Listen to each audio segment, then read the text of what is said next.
everybody, and welcome to A Case of the Jills. I have a very special guest here today. We have Nitzia, who is a licensed psychotherapist, but she is a particular type of licensed psychotherapist because she is here to talk to us about what we need to know if we want to become mothers.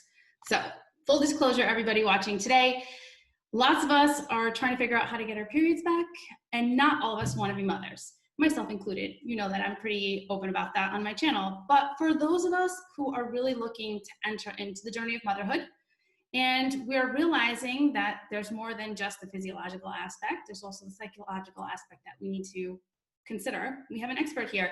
And just to tell you a little bit about her, she's the founder and executive director at the Selene Institute. She's going to tell us about in a little bit. It's a nonprofit dedicated to providing care, research, training, and information to maternal and reproductive health. She's also a graduate of Brown University, the University of London, and NYU, and she has 3 children and lives in New York. And it's impossible to add more to this list, but if she could be any cooler, she also loves flourless chocolate cake, which cheers my little celiac heart, as you guys know. So welcome, Nitzia. Thank you, Jill. It's an honor to be here with you today. I'm so glad you could make the time, especially given everything that's going on, and you are homeschooling 3 children. So, yeah, so hopefully they won't budge in. So we were introduced by a mutual friend who talked to me and said, "Oh my gosh, you have to meet my friend Nitzia." And when I started to look into the different things about you, I was so just blown away by your experience, because I had never heard before of someone who kind of does what you do. So if you can kind of explain to us just a little bit about what it is when someone would seek out your care, and sort of what it is that you, what sort of hole, what void you sort of fill for someone who's looking to become a mother. Mm-hmm. So when I was working as a psychotherapist early on in my training, I really felt that so many women's experiences and so many of their children's experiences were impacted by their parents' sort of mental health. And I really felt there was no place or space where people were really addressing these issues, like whether you get pregnant easily, whether you're struggling with infertility, whether you're undergoing recurrent miscarriages, or even in the very tragic cases of a stillbirth, there really wasn't a center that really dealt with all these issues. And the other aspect of all of this, of course, is that children of mothers who have struggled with mental health issues are more likely themselves to struggle with depression and anxiety in their teens and beyond. They're more likely to engage in risk-taking behavior. And there are sort of all these consequences that happen from having had a sort of family legacy of mental health issues. And I really felt that no one was really sort of putting 2 and 2 together, that really if we're going to heal people, we really need to start with mothers, because they're bringing in this next generation of children into the world. And that's sort of how it started for me. Right. So we're gonna dive right into it, because my audience knows that I do not pull any punches, and I am like 100% real with them. So my population, who's the people who are watching this channel, to be quite frank, lots of us have said, later, I'll deal with my issues later. And a lot of the women who watch this channel either don't get a period or struggle with keeping a period. They're athletes, or people who engage in a lot of physical activity, or perhaps don't have adequate energy balance in order to ovulate and actually get a period.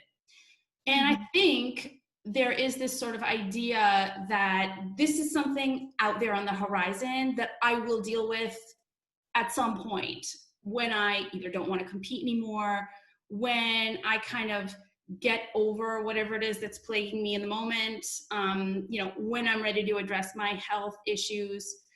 So what would you say to someone who is kind of putting things off with regard to their mental and physical health, heading into this period where they might be considering being a mother in the near future?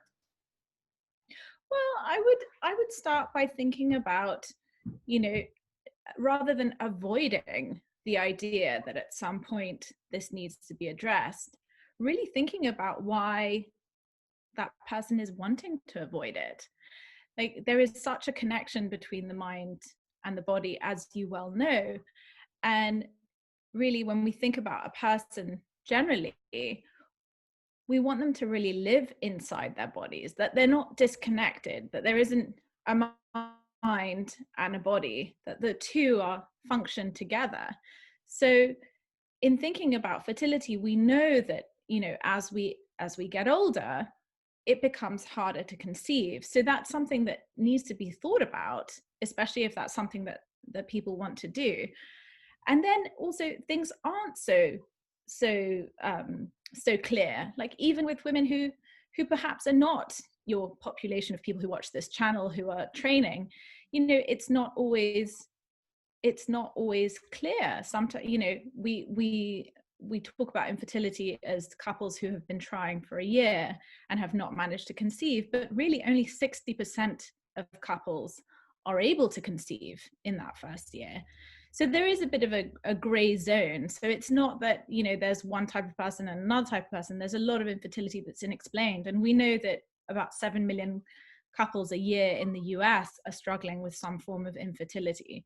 And it really takes a toll emotionally. You know, we look at the sort of mental health of women who are struggling with infertility, and it really is very similar to people who are undergoing cancer treatments and more serious conditions.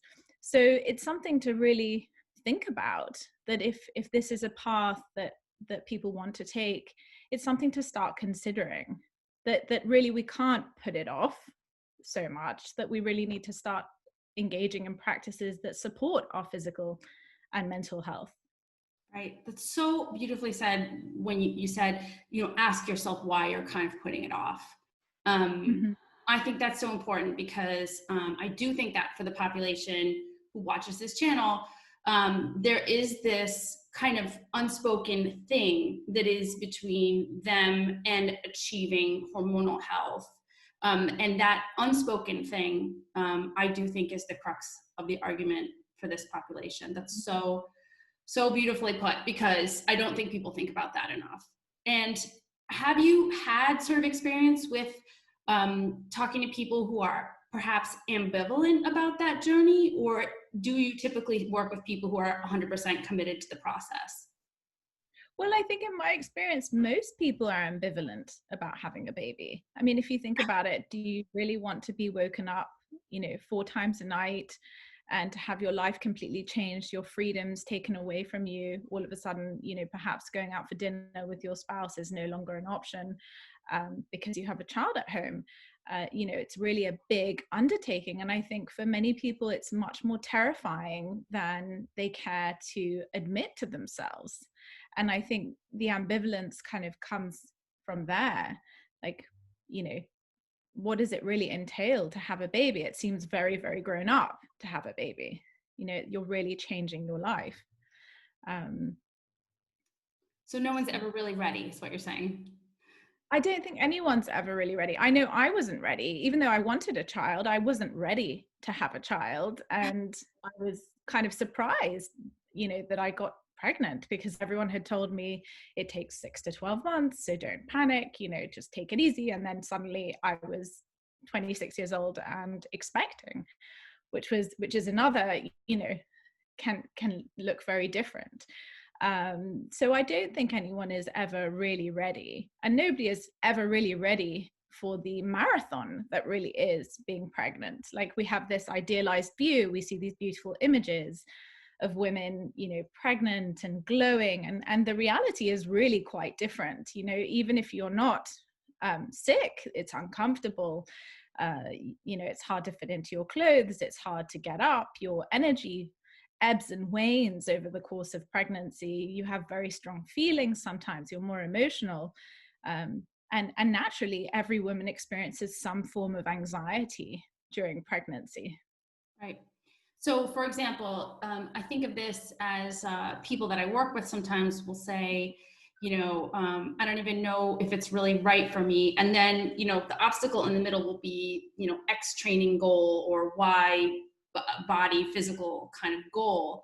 And that tends to sort of divert them away from sort of deciding whether or not this is right for them. But what you're saying is that irrespective if that's part of your life or not, there is bound to be this kind of push-pull between, ugh, do I really want to do this? Am I ready for this? So that feeling is normal, and we shouldn't think that that is part and parcel of perhaps our athletic accomplishments or what athletic goals we might have. Mm-hmm. I mean, I think it's interesting because we live in a very, very goal-oriented society, right? You know, from very early on, you know, we grow up, there's a goal to go to college and get a job and have personal goals at the same time, or at least this is kind of a script that you hear, you know, make sure you do everything to reach your goals. And then I think with athletic training, sometimes that can actually run counter to the goal of having a child, because we know that, you know, there's such an impact on fertility when you're training to that degree.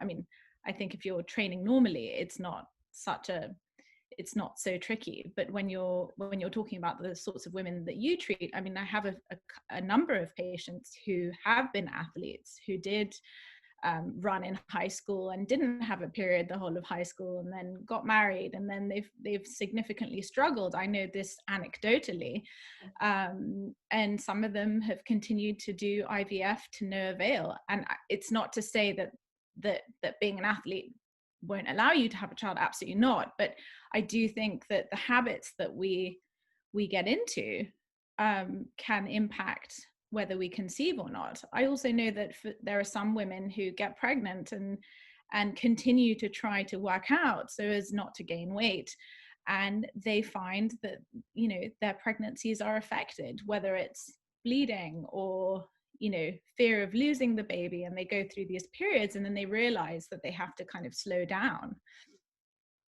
And same for women who are undergoing IVF, who start off thinking, you know, it's going to be okay, and then quickly realize that, you know, there has to be a significant slowdown for the, you know, for the egg to take.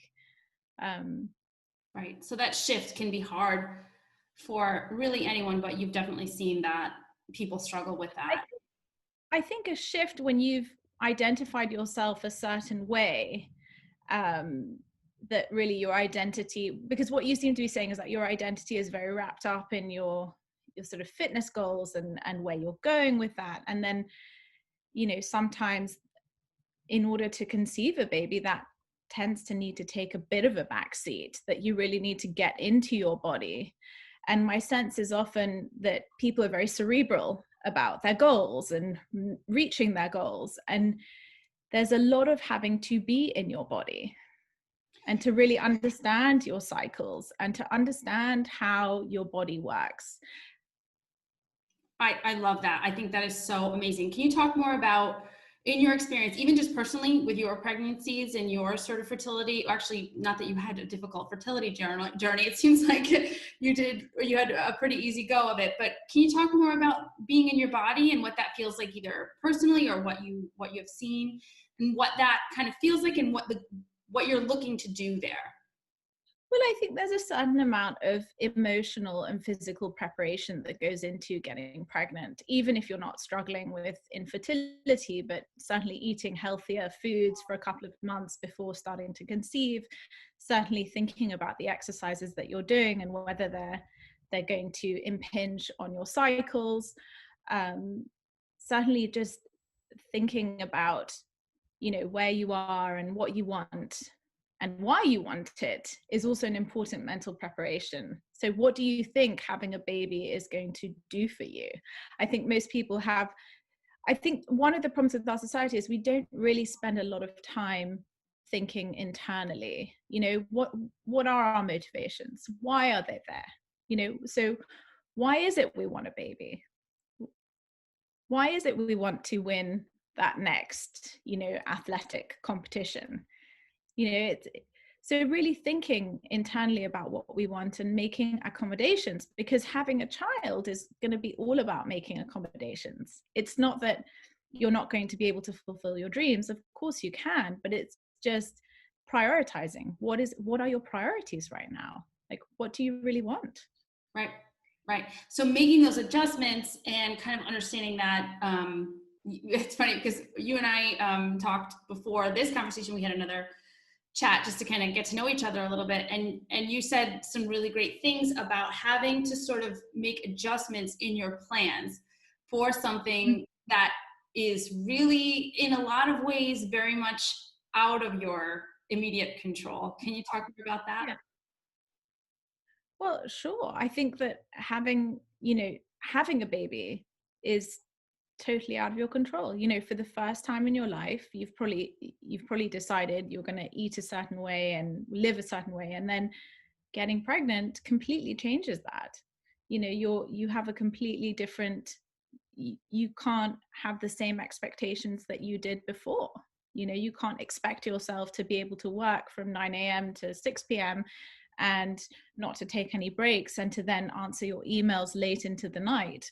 That's just not going to happen. That our expectations, when we get pregnant, we have to adjust our expectations and develop some self-compassion towards ourselves, which I think is tough to do when the scripture is always, you've got to move forward, don't give yourself a break, the sort of typical sort of Protestant values that this country has been built upon are very much called into question when considering a baby. I mean, even if you're going through infertility treatments, there is a definite spanner in the works. I mean, you have to accommodate those treatments. They're often, daily monitoring and self-injections and, all sorts of things that actually disrupt your life. So I would actually say that struggling with infertility is perhaps a really good preparation for life as a parent. I know we tend to think of infertility as being something so terrible, and it is terrible, and people are struggling. So I do not mean to minimize in any way what that means, but I think it's also a good preparation, because life is always about disruptions, and pregnancy and infertility are about disruptions, constant disruptions. So it's really about us developing some resilience towards the daily disruptions that come from a parent or struggling with infertility. That is so amazing. I've not heard anyone sort of validate the journey of kind of going through the infertility issue in that way. And I think that's really worth saying. I think lots of times the women I work with will say things like, oh my gosh, I don't want to end up having to do IVF, as though that is like the worst possible outcome, right? But what you're saying is that there's a certain grace that comes with that. And I would think that validating that part of the experience would hopefully help women to see that it doesn't really matter how you get there, right? It's the fact that you're able to. Yeah. And we all have different journeys to go on, and we all struggle with different things. And I think that the reason it becomes so difficult to deal with is that, women look at other women and think, oh, they have it so easy. And yes, that's absolutely true, but they might be learning different lessons in other ways. And so I think this it can be very isolating to struggle with infertility, because you're essentially being told that you can't do something that is so natural, right? So it's a devastating feeling. But I think in my practice, I certainly try to help people make meaning of their experience, as opposed to just thinking of themselves as unlucky. This is so terrible. Yes, it's terrible, but what are the lessons that we're learning here? For many women, it increases their resolve to have a baby. Right. For many women, they go on to adopt, and then they have an experience of adoption that's really magical. And for others, they go down the surrogacy path. And again, what I try to remind my patients is that, to think about what they really want. And yes, it sucks that you have to go through this. It really is heartbreaking, and can affect how a woman identifies herself and sees herself. And many women see themselves as failures that they can't conceive. Right. No, it's important. I think it's important to normalize all the different paths to motherhood. Like you said, if it's adoption, if it's surrogacy, if it's, IVF, if it's natural, whatever it might be. I do think, I personally believe, and this is something that I haven't really talked about much on my channel, is that I do believe that there's certain people that are meant to be mothers, and other people that are meant to sort of nourish in other ways. And I think that if it's someone's desire to do that, to become a mother, that they should not give up. If that's truly their dream, that they should find whatever means necessary to do that. So I think that's awesome. I love, the more conversation about that, I think the better. I love to see women exploring motherhood in different ways for the trials and tribulations we've seen, even recently with like Chrissy Teigen, sharing her experience of, and it's heartbreaking, but at the same time, I think of the amount of validation that she was able to give to so many women that have been through terrible experiences like that. So, and it's so much more common than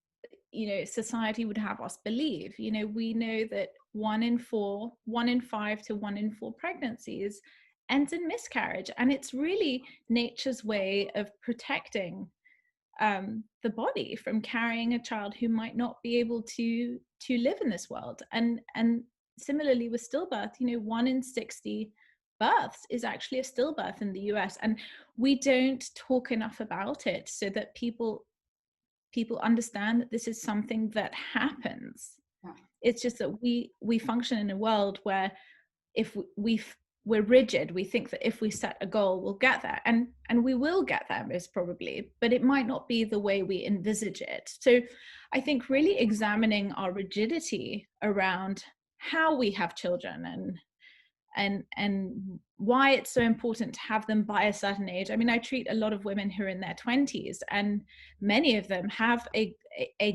sort of life plan that, they'll be married by the time they're 30, and they'll have 3 kids by the time they're 35. And you sort of, you listen and you try to understand and help them understand why it is that there's this pressure. And I think that, with symptoms of anxiety and depression, it's really the gap. Those symptoms are really the gap between our expectations and reality. If we can have slightly lower expectations and understand that no matter what we do, it's a messy process, that then somehow our reality and our expectations can be more in line. But really, I think the word expectation is really a very important word when it comes to mental health. It so is. It's actually also, what you said can apply to lots of people in my community here. This whole concept of rigidity really being a barrier that holds people back from achieving the things that they want to believe. Our people in this community are incredibly rigid. We live by rules. We are people that get up every day and probably eat the same thing, and walk the same way to work, and do the same exercise, or within the confines of the plan that we have. And I think so much about this process of becoming a mother, which can be scary, is letting go of that whole concept of, I will do this by this and this by that. So I love the fact that last time you and I talked, and I was just reminding myself, looking at my notes, you said rigidity kills progress. And I love that. Can you tell us a little bit, just explain that a little bit more? Yeah. Well, I think, as with anything, we're not fully in control. We like to think that we are fully in control of our lives, but the reality is that's just not true. I mean, it's actually, as you're talking, it's making me think of a patient who came in a couple of years ago, who had gotten married. She was, in a very corporate job, had climbed the corporate ladder, and said to me, "I'd like your help getting pregnant and getting ready to get pregnant while taking 30 milligrams of Adderall a day." And, this was a very interesting case for me because, Adderall is a C-class drug. She clearly used it to, perform very well in her work. She was clearly a very organized, very logical person. But I sort of said to her, I wonder if it would be a better idea for you to meet with a psychiatrist who can really explain to you what the impacts of taking Adderall every day are, 30 milligrams, and trying to get pregnant, and then even sustaining a pregnancy on 30 milligrams of Adderall. That there's a way in which sometimes we want our cake and eat it too, right? There's sometimes we want it all at once. And I think it's wonderful to have goals, and it's wonderful to know what you want, but knowing that sometimes you can't have it at the same time, that life is quite long. And so really, again, thinking about our priorities, like what are our priorities? You know, what do we really want? And why is it that this particular woman was very frightened of her work productivity and what would happen to her work productivity. And so a lot of the work's centered around, what it would mean to her to have a child, because a child is by definition going to take you out of productivity mode for a period of time, not forever, but for a period of time. It's going to be a juggle. So I think it's really examining the rigidity. What is that rigidity about? What is it protecting you from? What is it you're afraid of doing? What will happen? So if I had a patient who came to me and said, I'm an athlete and this is what I do every day and I can't give it up, because if I give it up, this is what's going to happen. So what does it mean to stop? What does it mean to slow down? What's so frightening? I think we also, I think we see this a lot in eating disorders as well, that there's, and I'm not suggesting that the two go hand in hand, but, with eating disordered patients, it's almost like a religion. It binds them together. It holds them together. So really getting at what fears there are. What is the fear underneath all of this? What is the fear? Why are you so rigid? Right. And, that would take a little bit of time to unwind, but sort of really getting at, what it means not to be running 10 miles a day or 15 miles a day. What does it mean to that person? What is she afraid will happen to her if she stops doing that?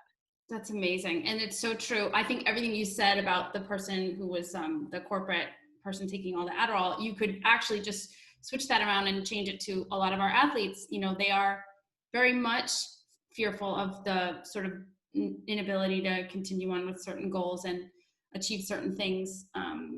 And I do think that there is an awful lot of, like we said, reprioritization. There's also, like you said, there's this need to really look inside and understand our deepest fears and our anxieties.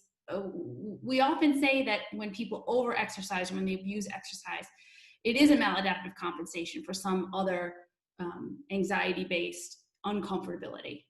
And so uncovering that, what we're talking about now, uncovering that moment, that thing really seems to be imperative before moving forward with this journey. There is this whole concept of women, whether you are, a psychologist or you're a business person or you're an athlete, this whole idea that we should be trying to have it all the time right now. And I don't think that's really possible. I think you can have it all over time. I don't think this idea of having it all, there is a certain amount of accommodation that happens, whether you're married or unmarried. Like, we make choices and they impact our bandwidth. They just do, and I think it's a misnomer that we kind of have this expectation that we can have it all and, everything's going to go well. Like, it's kind of like a fantasy that we hold. And so what I would really, really say to people is really, think about what these fantasies are about. Like, would you really tell your friend you can do it all in one day? No, you would, think about it. Think about what your expectations for yourself are. Think about where those expectations come from. And, in some ways, every culture has certain scripts, right? So, underlying scripts that we take in or we don't. So in the US, for example, there's a script that, thin is beautiful, the thinner you are, the better you are. But not everyone takes that on, right? So really thinking about the messages that we've been sent from an early age and what messages we had within our home, and how those influenced us. Maybe you can have it all. Maybe it might not look exactly how you want it to look. But why does it have to look the way you want it to look? Like, so really talking about why and understanding and developing a sense. I don't think people ask the question enough, why? And I think it's really brilliant what you said, because if I'm sitting here thinking while you're talking, where do people get this idea that this, pregnancy is supposed to be this perfect moment where you have just like the basketball belly and you're, gorgeous and wearing like bodycon dresses all day, and you're still able to, run marathons all the way up through to your 9th month of pregnancy. And isn't it wonderful? And we do see a lot of this. I think that, our culture is obsessed with what really tend to be outliers, let's be real, in terms of what like a pregnancy looks like. We want to see, we're all on Instagram, we're all very visual, we're watching other people's experience, particularly celebrities or, like we said, athletes or other things. But the reality of it, it isn't always that way, and it isn't always as beautiful as we may seem. I think the thing that people struggle with a lot is the whole concept of body image. You and I sort of touched on this before, but I'm sure you have people that come in with a certain kind of idyllic concept of what is going to go down in terms of body changes, and it doesn't work out that way. And what has your experience been with people sort of readjusting to their new normal? And also, by the way, if you speak to people coming out past pregnancy and into sort of motherhood, what does that journey look like typically? Mm-hmm.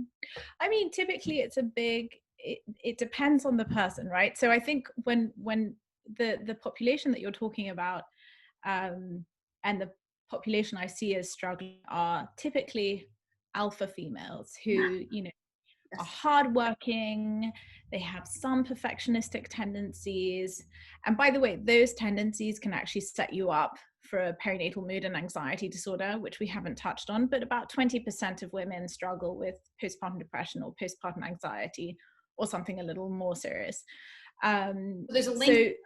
Is that there's a link? There's a link. It's one of the risk factors, actually. Wow, that's very sort of perfectionism is one of the risk factors for postpartum depression or anxiety.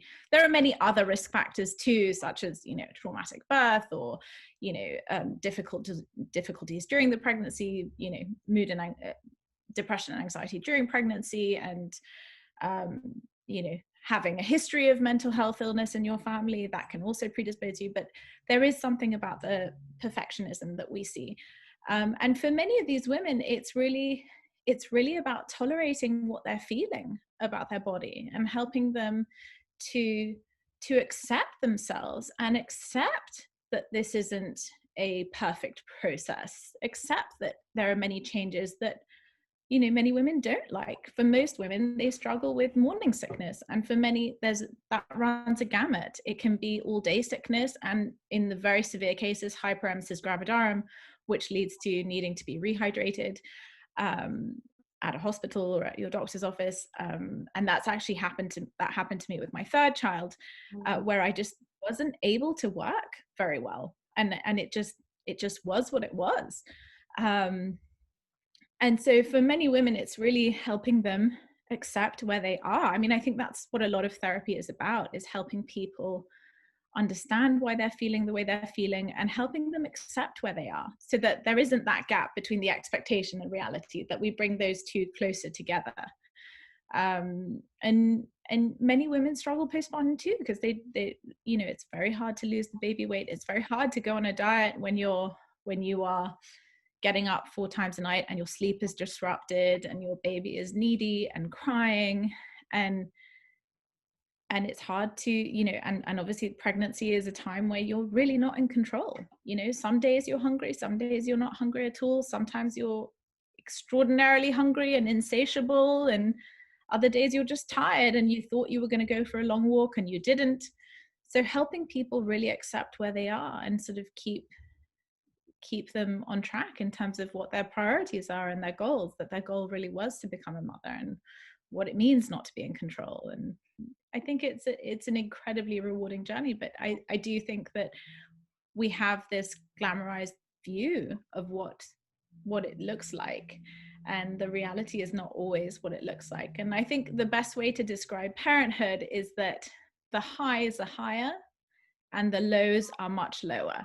So you're kind of, you're used to having sort of these highs and lows, right? And parenthood is kind of mired with extreme highs and extreme lows, and it all balances out in the end.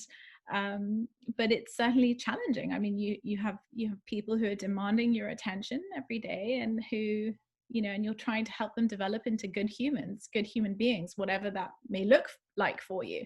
So it's challenging. But again, I think we have to think about, what are our expectations? I think the people who struggle most are those who have the highest expectations, right? So if you think, oh, I'm going to have this baby and this is what it's going to look like, and they're going to go to this school and they're going to go to that school and they're going to, be hockey players, or they're going to be the most amazing tennis players. I think we're setting ourselves up that really the process of having a child is a process of self-discovery and a process of the discovery of that human being, that little person who very early on you can tell their personality, pretty much from the moment they're born, and their personality just keeps growing. They become more and more awake, and it's an amazing process to witness and to be a part of. I hope that answers your question. It does. No, it really does. I love what you said about the process of parenthood is also about self-discovery, and I think that's really important to point out as well. Is that kind of what we started the conversation with, which is that you cannot be a good parent unless you are okay in here first. Like, you need to be good with yourself. You need to understand the intricacies of your whys and wherefores. You need to understand your motivations and your goals, and get right with your expectations before you can expect to create an environment where this wonderful, magical thing can grow and become who they're going to be. So I think that's important to say. I think it's important for, the women who watch this channel to know that if you are at the beginning of this journey and it feels very scary, that I say this all the time, it might sound a little cliche, but your greatest peace lies at the other side of your deepest fear. I always say that. And getting through that, I think, is important and beautiful work, and particularly when it is focused on this, which is to become a mother eventually. There are, as Nitzia is telling us, there are fears that are normal, and getting over them brings us to our goals in a different way, maybe, but we still get there. Right. So that's amazing. Sorry, go ahead. The best way to describe motherhood is it's a little bit like adolescence. When you're an adolescent and your body's changing and you feel weird inside your body and you don't feel comfortable, and you're growing in all these different places and you're growing hair and it's all very odd, and you don't quite feel like yourself. You don't know who you're growing into. I think that's how the journey of pregnancy and motherhood is. There's a period that we call matrescence, where it's like you're a baby mother. It's like, hormonally you're changing, emotionally you're changing, cognitively you're changing, and there's definitely a parallel. So what I like to do is really help women develop their own self-compassion, that really understanding that all these changes are happening, and the more a mother can understand herself, or a pregnant person can understand herself, the easier it will be on the other side. But there are cases where things don't go as planned, and the anxiety and the depression are quite severe. And, the way I like to think of it is that, we don't, in traditional societies, everyone parents in a village. And, you need to find your village and your support network from as early on as when you're pregnant, like figuring out where you can get that support, where you can have people who can hear you and hear your experience, and kind of support you, that it's okay to ask for support, that we're kind of, again, the societal script, we're individuals and we can do everything ourselves. And yes, it's true. There's a lot that we can do ourselves, but that we are interdependent on one another, and we sometimes do need extra support, and not to be frightened or fearful if that is the situation you find yourself in. Right. And so what I would say to any of the people who are listening is, if you are feeling conflict between, your athletics and this idea of even thinking about becoming a mother, talk to someone, try to figure it out, try to understand what your experience is and why you're feeling the way you're feeling. Yeah, I think there's a lot more people out there that do have this question and are trying to make this balance than we think. No one is ever alone. There's so many of us that share a lot of this mindset. And speaking of finding support, I know that through Seleni, you have a lot of resources and a lot of support for people who are in the New York area. Can you tell us a little bit more about what Seleni offers, in the way of sort of support within either group support or one-on-one, and kind of how that works? Mm-hmm. So Seleni offers, we have about 10 clinicians right now, and we offer one-on-one support. Traditionally, we would have been in the New York City area, but with all this quarantine, a lot of insurance companies have lifted some of those restrictions. And so now we're able to support everyone in New York State. Oh, wonderful. Yes, some of the insurance companies also lifted those bans across state lines. So during the quarantine, we were actually able to treat people across state borders in some occasions. We offer predominantly one-on-one. We work one-on-one with women, sometimes with couples, and we also provide a weekly new mum support group. We're thinking of starting a pregnancy support group too, all online, because we're not physically open right now. We're operating fully virtually. But then there are also many organizations across the US. One is called Postpartum Support International, PSI, that acts as an aggregate. So they provide trainings much like we do for professionals, but they also have this network of people who are trained in perinatal mental health. So if you go to their website and you need some support in any of these areas, you can actually find providers in your area, in your state or location. And we're going to put all the links to Seleni and all of the stuff we're talking about below in the description box.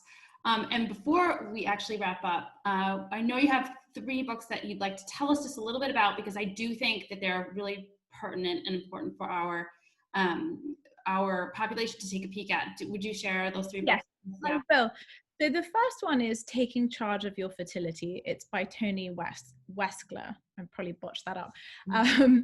But I think this is a wonderful book because it's really about understanding your cycle through various different means and understanding where you are in your cycle. And she talks about charting temperatures and cervical fluid and all sorts of things. But I think that's a really good starting point, because as women, we need to be the experts on our bodies.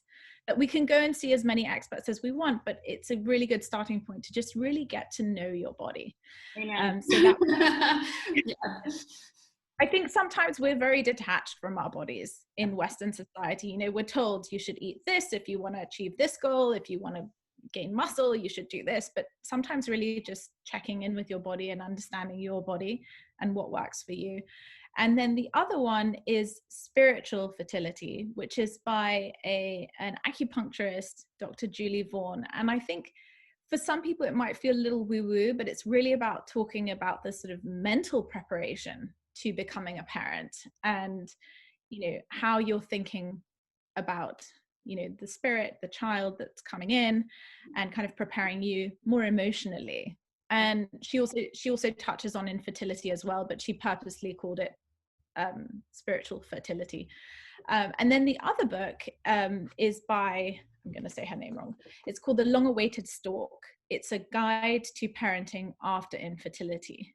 And again, it sort of helps to help women, couples who have been through significant years of infertility and thinking about their journey and becoming a parent. And so I think it's a wonderful book for anyone who is thinking of the surrogacy route or the infertility route. This conversation is, everyone should be listening to this conversation if you are thinking about being pregnant. If you know someone who is, please share this conversation, because I think this is such important stuff for someone to listen to who could be at any point on this journey.